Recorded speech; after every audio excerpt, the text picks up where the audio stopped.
Hello everyone, welcome to the Manula classes in the session of daily news analysis. Today is 24th of April 2024.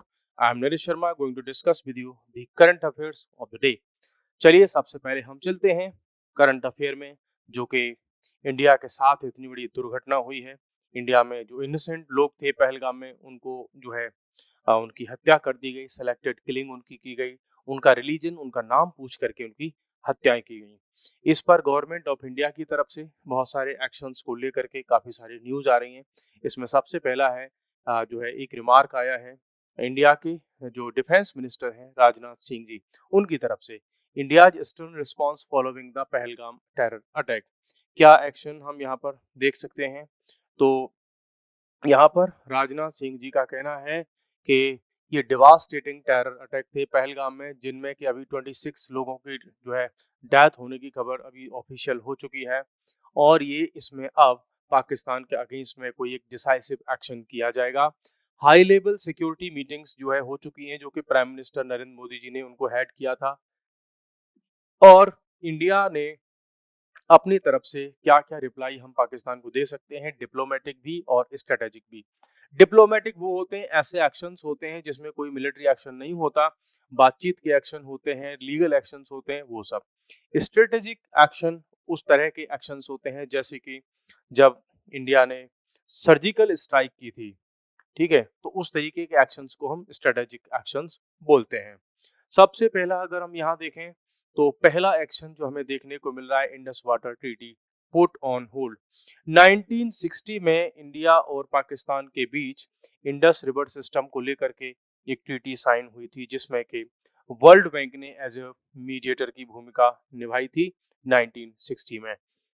फिलहाल के लिए पाकिस्तान के लिए जो मिलने वाला पानी है इस ट्रीटी के थ्रू, उसको पूरी तरह से रोक दिया गया है with immediate effect.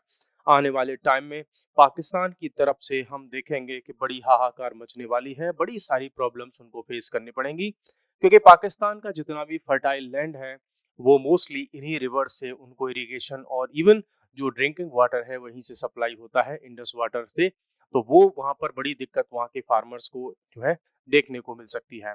Closure of Attari integrated check post, Attari पर आप देखते होंगे कि अटारी और वाघा बॉर्डर पर हमारी एक इंटीग्रेटेड चेक पोस्ट है, जहाँ पे दोनों ही देशों के जो ऑफिशियल्स हैं वो मिलकर में काम करते हैं, उसको भी बंद कर दिया गया। एक स्कीम थी सार्क वीजा एग्जाम्पशन स्कीम, जो कि पाकिस्तान के नेशनल थे, वो इस स्कीम के थ्रू पहले इंडिया आ जाते थे इजीली, कई बार एजुकेशन के लिए आते थे, तो अदर पर्पज के लिए। इस स्कीम को भी पोस्टपोन मीन्स जो है इसको भी सस्पेंड कर दिया गया है, और साथ ही ये आदेश दे दिया गया है कि जितने भी लोग इस स्कीम के थ्रू इंडिया में वीजा लेकर के आए थे, वो विद इन 48 आवर्स इंडिया को छोड़ दें, वो अब यहाँ इंडिया में नहीं रह सकते, अदरवाइज उनके साथ में फिर उनके अगेंस्ट में लीगल एक्शन लिया जाएगा। डिप्लोमेटिक रिटेलिएशन की अगर हम बात करें तो military advisers declared persona non grata. होता क्या है कि सारे कंट्रीज में एक एम्बेसी होती है, और उस एम्बेसी में कंट्री के जो ऑफिशियल्स होते हैं वो रहते हैं, उसमें मिलिट्री एडवाइजर्स भी होते हैं, है ना। तो पाकिस्तान की मिलिट्री के, वहाँ की आर्मी, नेवी, एयरफोर्स के एडवाइजर्स इंडिया में ऑलरेडी होते हैं, यहाँ जो है दिल्ली में। तो ये बोल दिया गया है कि वो जो एडवाइजर्स हैं तीन, जितने भी उस टीम में जो लोग हैं मिलिट्री एडवाइजर्स की टीम में, वो विद इन 7 डेज इंडिया को छोड़ दें, वो यहाँ पर नहीं रह सकते। रिडक्शन इन डिप्लोमेटिक मिशन का स्टाफ, नॉर्मली अभी पाकिस्तान की अगर हम बात करें तो इंडिया के पाकिस्तान के 55 लोग उनकी एम्बेसी में रहते हैं। गवर्नमेंट ऑफ इंडिया ने ऑर्डर दिया है कि अब केवल 30 लोग ही इंडिया में रह सकते हैं, बाकी के जितने भी हैं उनको यहाँ से बाहर निकालो, हम इंडिया में उनको नहीं रहने देंगे। अब बात आती है कि इसके अलावा क्या action, heightened security measures and justice for perpetrators. Means अब जितना भी एक्शन है हमको केवल पाकिस्तान और इंडिया के बॉर्डर वाले रीजन में नहीं, अदर रीजन्स में भी हमें एक्शन देखने को मिल रहा है। चारों तरफ इंडिया में सिक्योरिटी है उसको हाई कर दिया गया, जगह जगह पर चेकिंग वगैरह चलाई जा रही है। ऑल पार्टी मीटिंग की भी बात हो रही है, मींस बीजेपी गवर्नमेंट इस समय सत्ता में है, तो उन्होंने अदर पार्टीज की मीटिंग को इन्वाइट किया है कि भाई सारी की सारी पार्टीज आओ, मिलकर के बैठ करके बात करते हैं, और क्या एक्शन हमें इस पर लेना चाहिए सब लोग मिलकर के डिसाइड करेंगे। एक न्यूज हमारे पास में है कि इंडिया का फर्स्ट क्वांटम कंप्यूटिंग विलेज तैयार हो रहा है, और वो हो रहा है आपका अमरावती, और अमरावती आपका कहाँ पर है, आंध्र प्रदेश में। यहाँ पर इंडिया का पहला क्वांटम कंप्यूटिंग विलेज प्रिपेयर किया जा रहा है। गवर्नमेंट इसमें बड़ा रोल प्ले कर रही है। तो इंडिया का फर्स्ट क्वांटम कंप्यूटिंग विलेज बन रहा है आपका अमरावती में। ये एक बड़ा ही एम्बिशियस जो है मिशन है, जो कि कटिंग एज जो इकोसिस्टम है टेक्नोलॉजी का, उसको हम डिफरेंट प्राइवेट स्टेक होल्डर्स के साथ मिल करके जो है मूव ऑन करेंगे। ठीक है, इसमें रियल टाइम गवर्नेंस सोसाइटी जो है ये इसको हैंडल करेगी। इस सारे के सारे सिस्टम को 50 एकर्स की लैंड में ये पूरा का पूरा सेटअप लगाया जाएगा। इंफ्रास्ट्रक्चर और इकोसिस्टम के डेवलपमेंट की अगर हम बात करें तो इसमें क्या क्या हो सकता है, क्या हमारे पास में कौन कौन से पॉइंट्स हैं। इस क्वांटम कंप्यूटिंग विलेज को जो है लैंडमार्क बिल्डिंग के रूप में डेवलप किया जाएगा। इसको डिजाइन किया गया है आईबीएम के द्वारा।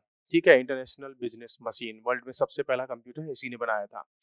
और ये सारे के सारे सिस्टम को देखेगी, साथ में अदर कंपनीज भी मिलकर के काम करेंगी, चाहे वो टीसीएस हो, टाटा कंसल्टेंसी सर्विस हो, एलएनटी हो, लार्सन एंड टर्बो, बहुत सारी कंपनीज मिलकर के काम करेंगी। इनका जो एम है वो है आईबीएम कंप्यूटिंग सिस्टम 2 को आगे बढ़ाना, representing major advancement in India's quantum computing capabilities. ये अगर सक्सेसफुली रन करता है, सब कुछ आगे मींस ठीक चलता है, तो इंडिया की जो क्वांटम कंप्यूटिंग टेक्नोलॉजी है उसमें हम बहुत बड़ा कुछ कर पाएंगे। थोड़ा सा जान लेते हैं कि भाई ये क्वांटम कंप्यूटिंग है क्या, बिकॉज अगर ये इतना बड़ा इशू है या इतना बड़ा जो है न्यूज़ है, तो ये है क्या क्वांटम कंप्यूटिंग। नॉर्मली अगर हम बात करें तो नॉर्मल कंप्यूटर्स में 1 और 0 की फॉर्मेट में सारा का सारा काम होता है, यस और नो की फॉर्मेट में, जिसको हम बाइनरी कोड कहते हैं। ठीक है, यूजर्स बिट्स 1 और 0 को यूज करते हैं, लेकिन क्वांटम कंप्यूटिंग में ये बाइनरी बिट की जगह क्यूबिट यूज होता है। ठीक है, इसमें क्या होता है कि जहां नॉर्मल कंप्यूटिंग में 1 और 0 एक बार में या तो 1 होगा या 0 होगा, लेकिन क्यूबिट्स क्वांटम कंप्यूटिंग में क्या होगा कि वो एक ही साथ में 0 या 1, यस या नो दोनों को ही रिप्रेजेंट कर सकता है एक ही साथ में। तो इसकी वजह से जो कंप्यूटर्स में जो जो कैलकुलेशन है, जो उसकी एफिशिएंसी या स्पीड है, वो सब बड़े लेवल पर इंक्रीज हो जाती है, more efficiently than their classical computers. तो क्लासिकल कंप्यूटर जितनी स्पीड से और एक्यूरेसी से काम करते थे, उससे ज्यादा स्पीड में अब ये काम करेंगे। क्या क्या इसके और की जो पॉइंट्स हैं, सुपर पोजिशन इसमें हो जाएगी, क्योंकि एक ही क्यूबिट यहाँ पर मान लो आपने किसी एक क्यूबिट में यहाँ पर चेंज किया, और इससे रिलेटेड कोई क्यूबिट अगर कहीं यहाँ पर है दूर, तो उसमें भी ऑटोमेटिकली चेंज हो जाएगा, अलग से कुछ करने की रिक्वायरमेंट नहीं होगी। एंटेंगलमेंट, इसी के बारे में बात हो रही है कि एक क्यूबिट दूसरे से रिलेटेड होगा। डी कोहेरेंस, क्वांटम सिस्टम्स में collapse into a definite set, बहुत रेयर केस में वो कोलैप्स करेंगे। मींस ये सिक्योरिटी के मामले में बहुत ज्यादा यूज होगा कि सपोज करो कोई एक पासवर्ड है ये, या कोई एक सिक्योरिटी की बनी हुई है, उसमें आपने अगर इतने से एरिया में कुछ डिस्टरबेंस क्रिएट किया, तो पूरा का पूरा सिस्टम क्या हो जाएगा, यहाँ से आपका क्रैश कर जाएगा। तो सिक्योरिटी बहुत ज्यादा। Interference allows particles to modify their paths enhancing computer power, means जो पार्टिकल्स होते हैं वो अपने अकॉर्डिंग अपने पाथ को, अपने रास्ते को चेंज कर सकते हैं। ये इतना बड़ा इनका सिस्टम है। कहाँ कहाँ इसका यूज हो सकता है, फार्मास्यूटिकल इंडस्ट्री में यूज हो सकता है, जहाँ बड़े बड़े लेवल पर जो है एक्सपेरिमेंट्स होते हैं, कैटलिस्ट यूज होते हैं। ठीक है, दूसरा केमिस्ट्री में इसका यूज हो सकता है कि नए नए प्रयोग करने के लिए। एडवांस्ड टेक्नोलॉजीज में, चाहे वो आपकी एआई हो, हेल्थ केयर सिस्टम हो, डिफेंस हो, वेदर फोरकास्टिंग हो, उन सब में यूज हो सकता है ये। और आपका स्पेस टेक्नोलॉजी में यूज होगा, मशीन लर्निंग में यूज होगा, डिजास्टर मैनेजमेंट में इसको यूज कर सकते हैं, सिक्योर कम्युनिकेशन में यूज कर सकते हैं। तो जो कि मिलिट्री टेक्नोलॉजी वगैरह होती है, उसमें सिक्योर कम्युनिकेशन की बहुत ज्यादा रिक्वायरमेंट होती है, क्योंकि दुश्मन कंट्री जो होता है वो आपकी सारी की सारी कम्युनिकेशन को डिकोड करके सुनना चाहता है। ठीक है, तो ये उसको भी रोक पाएंगे। नेक्स्ट है आपका suspected local involvement in Pahalgam terror attack. ठीक है, गवर्नमेंट की तरफ से ये इन लोगों के, ये जो टेररिस्ट हैं, उनके कुछ स्केच और इमेजेस को रिलीज किया गया है, जो लोग इसमें इन्वॉल्व थे, जिन्होंने ये अटैक किया था। अब कहा यह जा रहा है कि यदि आप समझना चाहते हैं तो ये इस तरह के जो लोग हैं, ठीक है, उन्होंने अचानक से तो कहीं से आए नहीं होंगे, लोकल सपोर्ट उनको पक्का मिली होगी। क्यों? क्योंकि टूरिस्ट जो लोग थे उनके बीच में वो एकदम एकदम मिंगल हो गए थे। है ना, उनकी मिंगलिंग हो रखी थी, बातचीत कर रहे थे, वो कर रहे थे, और अचानक से गन निकाल करके नाम पूछा, धर्म पूछा, गोली मार दी। ठीक है, मिलिटेंट्स ने हेलमेट पर अपने जो थे उनके पास में उन पर कैमरा लगा रखा था, जिससे कि वीडियो रिकॉर्ड कर सकें, जैसे कि जो बहुत सारे कैमरेज आते हैं उनको यूज किया। डिस्गाइज एंड वेपन्स वगैरह उन्होंने यूज किया अपने आप को छुपाने के लिए, मीन्स आए, अटैक किया और जंगल में जाकर के गायब हो गए।